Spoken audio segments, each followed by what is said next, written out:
What's going on, guys? Welcome back to another video and welcome to your stimulus check update, stimulus package, and infrastructure update and daily news report for Wednesday, May 12th. So yesterday there was a lot of new updates, a lot of good information that came out, which is imperative for the American people because we have to stay informed if we want to know what's actually going on. So today, as of this morning, we got some new updates and I want to break down what we are currently hearing. First, what we know as of right now is that more and more states are considering canceling their federal unemployment benefits. This is going to impact millions of people, and as more states decide and confirm that yes, they will cancel a little bit early, as of right now there's about 9 states, maybe 10 states as of this morning, but there's about 9 to 10 states that are currently going to cancel their unemployment benefits on the end of June. So right now I will keep you updated with all that as we get more information. We also know President Biden today, and this is big, this is huge because this is happening today, that today President Biden will be speaking with Nancy Pelosi, Senate Majority Leader Chuck Schumer, Senate Minority Leader Mitch McConnell, and House Minority Leader Kevin McCarthy. Now, these are our 4 congressional leaders. These are the people that will dictate what actually gets passed. Okay, if Mitch McConnell and Kevin McCarthy don't agree with what Nancy Pelosi and Senate Majority Leader Chuck Schumer have to say, really there's nothing they can do about it because Democrats hold all the power. But this meeting is going to be huge. This meeting is supposed to be where President Biden, Nancy Pelosi, Chuck Schumer, Mitch McConnell, and Kevin McCarthy all sit down and provide their plan. This is what they want. This is where they feel they can have compromise, and then hopefully we can move forward with this infrastructure package. We know without an infrastructure package, there's no additional stimulus. Okay, there's going to be no infrastructure, and there will be no extension to the child tax credits, which a lot of people are really hoping for. We also know, as of this morning, the new Consumer Price Index came out. That's the CPI. And it actually shows in certain areas there's a significant amount of inflation. So I want to bring that to your attention as well and explain what is going to happen. We also know there's a group of 100 Republicans threatening to form a third party. Yes, a third party if the GOP doesn't break from former President Donald Trump. The IRS is also urging millions of parents to file their taxes before the May 17th deadline. That's this coming Monday. You need to file before this coming Monday in order to avoid any delays in their child tax credit payments, which would start in July. This is very important because as of right now, if you do not file your 2020 taxes, the IRS is simply saying that they don't have the updated information for you, so they will not send you a payment. Okay? But they're also trying to put together a portal, and this portal is supposed to help you, update your information. If let's say you have a child or you had a child and the IRS doesn't know about it yet, maybe there was a death of a child or something like that, which again the IRS would want to know. That's unfortunate, but hopefully that's something that isn't happening. And they also want to know if you're, how much you're making, things like that, because that all plays into this. So we'll see what happens there. But what I can tell you right now is lawmakers are demanding more payments. They say that we need more payments, we need more assistance, and this assistance has to come in the form of payments because of the rampant amount of inflation that we are currently seeing. So we will see what happens on all this stuff, but let's get into the real details of this update. All right. So let's first address the CPI data and the unemployment issues, the unemployment news. First, more and more states are coming out saying that they are considering canceling federal unemployment benefits a little bit early, about 2 months early. They say that by canceling early, it gives them time to see how it impacts the state's unemployment rate, and also gives the state time if they need to, and they must change course and put those people back on unemployment benefits. There's enough time to do so before the September 6th unemployment deadline or expiration. And here's what I just want to address with this statement is that right now some states are saying that yes, that this looks like it's the right move is to cancel unemployment or the federal unemployment insurance benefits. But some say that if it isn't the right move and we make the wrong decision, that they will just reverse course and go right back to, okay, you do get federal unemployment benefits, you're effective immediately, and it will cancel on September 6th.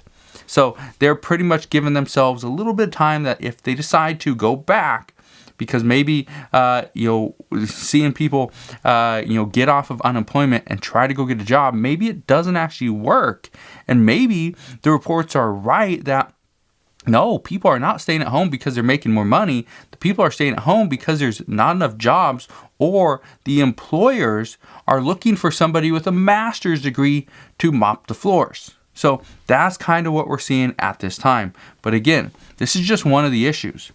And the only issue that some states are facing as of right now is that they want to see how other states do. But the problem with this is that there's not enough time. There's no time where a state can be like, okay, let's say, let's look at Florida, for example. Florida is going to cancel their unemployment benefits, their federal unemployment benefits. Well, what if California was like, I'm going to wait and see what Florida does? Well, if California waits until Florida cancels their benefits, the problem there is, and again, this is just hypothetical. There's nothing that is saying that California is going to cancel their benefits. But let's say that Florida cancels their benefits, starting, July 1st. All right, well, California is going to look to see what happens in July. Well, they're going to look for that in August. Well, if in August it takes them a couple weeks to try to figure out all this information, well, they might not have the data until the middle to end of August. Well, the expiration is September 6th, so there's not enough time here. And that's one of the big issues right now. And that is one of the reasons why many Democratic lawmakers are saying that right now we need to provide more assistance to the American people. And a lot of Democratic lawmakers oppose even extending the benefits past September 6th. So some are saying right now that this is like the last hurrah. This is it. If you are on unemployment, now is the time to start looking for a job. Now is the time. Do not wait until the summer. Do not wait until, definitely don't wait until September. That you will get absolutely screwed if you wait until September when every single person is trying to get back to work. That's going to be a very difficult month. So just keep in mind that right now, government officials are saying you need to go and find work and try to do that as quickly as possible. So let me explain the CPI data that came out this morning as well, and I'll tie these two together and explain what we're going to see. First, month over month, we saw 0.8% inflation. Year over year was 4.2%. The big one was cars and used trucks. That came in, that rose 10%. 10%. So a car that you could buy months ago, let's say for $10,000, well, it's now like, 15, 16% increase over a couple months ago. And so that's going to be huge. To pay an additional, let's say $1,500, $1,600 on a used car that you were going to buy a couple months ago, that's now very expensive. So some are saying that right now that is the big issue until we see this kind of come down a little bit. We're going to see more and more talks on inflation. Some are saying that right now, one of the issues is that used cars and trucks are not really hitting the market as often as they would because people are not paying for a car that they do not need simply because they are working from home. But then the CPI data also says that food only saw a rise in 0.4%. This is month over month. So if you spent, $10 on, food or whatever, right? This right here, and I'm not getting to everything, but in all the different, there's food that you eat at home, there's dining out, all these, had different numbers. But the 0.4%, this is just month over month, okay? And I want you to keep this in mind, that since last year, we've seen a huge rise in costs. And again, the consumer price index only takes certain items, and every single month or every single year, they take those exact same items and pretty much like repurchasing the exact same items at the same store, all that stuff, right? And that's how they get this information. So even though you may be buying, let's say, ice cream, and you may be buying, certain, vegan products or whatever, right? The issue here is what you buy is going to be different from what the CPI data is actually including. So just because it says it's 0.4%, don't think that your products are only costing you 0.4%, okay, since last month. It has an increase.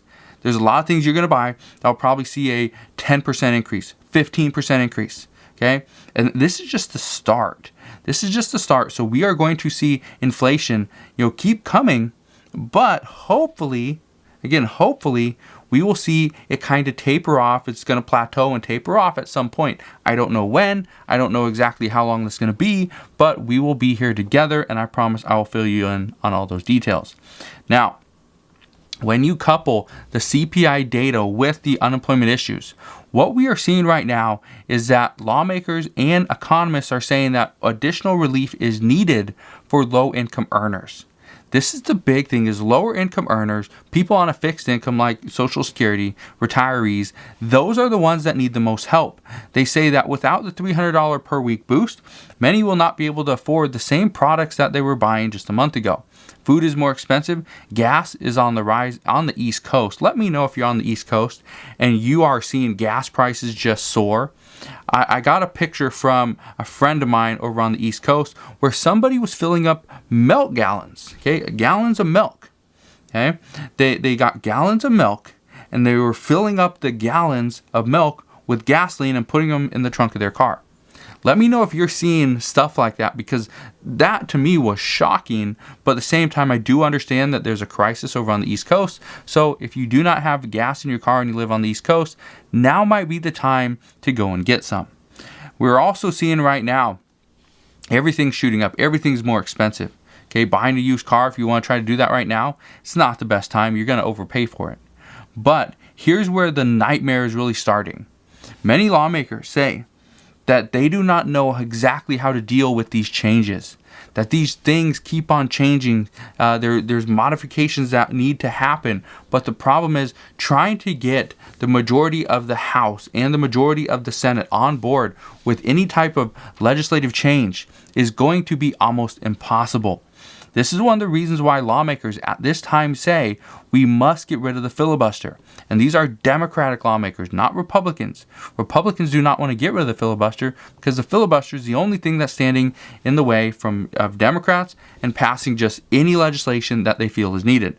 So, what I can tell you right now is a handful of lawmakers are going with the wait-and-see approach in order, and this is exactly what they did last year as well, but they want to do this because they want to see not only how inflation kind of comes back into the economy and what we see happen there, but some say that we want to see how the Federal Reserve handles this. Others say that we need to see how the child tax credits will impact the economy. We want to see how, if states do cancel the federal unemployment benefits, how will this impact not only that state, but the surrounding states and the country as a whole? And here's the problem, though.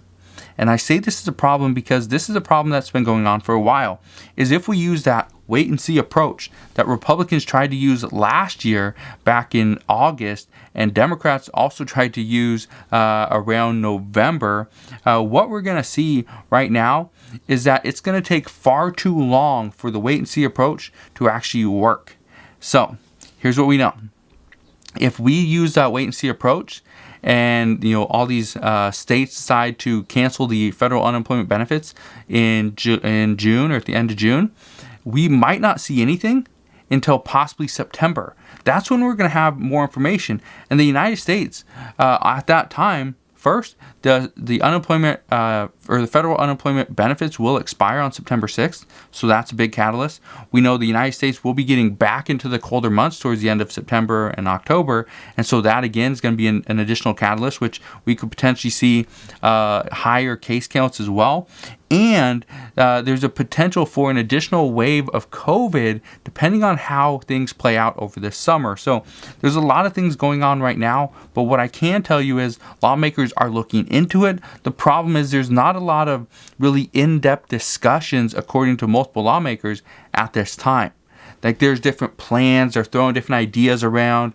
They'll send somebody a message, hey, what do you think of this? But that's about it. As far as an in-depth discussion, there's really nothing at this time. The good news, though, which I also stated earlier in this video, is that President Biden today is meeting with our 4 congressional leaders. This meeting is supposed to be a time when they will go over their different infrastructure packages, their ideas, and what their plan is moving forward. The goal of this is to come out of this with an agreement of where, in between the $600 billion and the $2.25 trillion packages, where there's bipartisan agreement. How high can Democrats get Republicans to come up? And how low can Republicans get Democrats to come down? Right now, the expectation is Republicans are not going to go any higher than $1 trillion. But what we know is that it really doesn't matter how high Republicans are willing to go as long as the language and the policies are about the same. What we know is that according to multiple reports, Democrats will possibly go down to $1 trillion first to get a bipartisan deal, but after that, they are going to move forward with the budget reconciliation to pass the rest of the bill. And this is exactly what Republicans know is going to happen, but some say that they need to do whatever they can to pass the bipartisan legislation so that they do have some say in actually what gets done. So we'll see what happens there. But as I was saying, this is going to happen sometime today. So expect my update later on today. We'll most likely have information on this as well. So if you can, go ahead, hit that like button on this video, and also subscribe so you don't miss that update as well. Now, one of the biggest problems right now that President Biden is currently having is that a large group of Democrats is also calling for more payments. President Biden wants to bring the cost down of some of the different pieces of legislation. The problem is other Democrats, and specifically progressives, are pushing it up. They want more. They say $2.25 trillion is not enough. We need closer to $5, $6, maybe $10 trillion in infrastructure spending in order to provide for the United States and give us our best chance of competing with China. So what I can tell you right now is that some say without additional payments, Democrats are going to lose their seats during the upcoming midterm elections in 2022. This is what is actually causing many Democrats to propose different plans and bills that normally they would never even propose, but because they currently hold the majority in the House, the Senate, and obviously the presidency, this is where some are saying that this is needed. We also know that without additional payments, more Americans will die according to multiple reports. So this isn't just because of COVID. This is because of COVID, hunger, homelessness, and things like that. Obviously, crime does play a factor in this as well. Some Democrats actually expressed their hesitation to pass any additional payments, though. And this is actually turning into another crisis is, all right, Democrats are fighting with one another. They're fighting within their own caucus. That's turning into a big issue because President Biden does not have the support of the House, of the Senate, doesn't have support of every single Democrat, which again makes things very difficult to pass, especially with the filibuster and even with the budget reconciliation, which only needs 51 votes in the Senate. The problem is they don't have the 51 votes. They probably have, as of this morning, the reports indicate they probably have about 47 to 48 votes, which means they're 2 to 3 votes short. So we will see what happens there. Right now, we know that the overwhelming majority of Democrats feel that additional payments are needed to combat the rising prices of everything here in the United States. But the counter argument to that, Republicans are saying that payments to offset the rising prices will only increase prices further in the near future. So again, we go back to that same statement I made just a little bit ago, that lawmakers have no clue how to move forward. This is something they've never had to deal with, and right now, this is something that they really don't want to deal with at all. So we will see what happens there. What we do know, though, is right now Republicans have been very united on how they are moving forward. They're very strategic on how they are trying to combat this infrastructure package, which is great to see a party united. The problem is, right now, Democrats are the ones fighting, and Democrats are the ones that have the power. And we saw this back when former President Donald Trump was in office, is that Republicans were fighting because they had a little bit more power. So it's the same thing, it's just the shoes on the other foot. But here's the the story out this morning is, according to Politico and CNN, there's actually multiple reports that indicate that a group of over 100 Republicans will start a new third party if the GOP does not break from Donald Trump. They say that this must happen after the January 6th riot, that there was a lot of people that turned towards former President Donald Trump as their leader. Obviously, he was still the president at that time, so yes, he was the leader, but some are saying that they still look at him as the leader, not President Biden. So this group does include mayors, governors, members of Congress, and even cabinet secretaries. Right now, I'm not going to spend a lot of time on this simply because this is so new, but this is something that I want to keep my eye on because this could potentially be a big deal. If the GOP loses members to potentially a third party, okay, what we are going to see is that things are going to be very difficult to pass. If we have multiple different people trying to pull the strings, it's going to be a big issue. So we will see what happens there. But again, I promise I will keep my eyes on this for you. So as of right now, that's what we know. Yes, they want to see additional payments. They want to see an additional stimulus check. They want to see an extension of the child tax credit. Some want to see an extension of the unemployment insurance benefits. The problem is they cannot get the support of everybody else around them in order to even pass this. Right now, there is very little in the infrastructure bill that would be passed, according to reports, that has bipartisan support, which means there's almost very little chance as of right now to see an additional stimulus check as of today in the infrastructure package.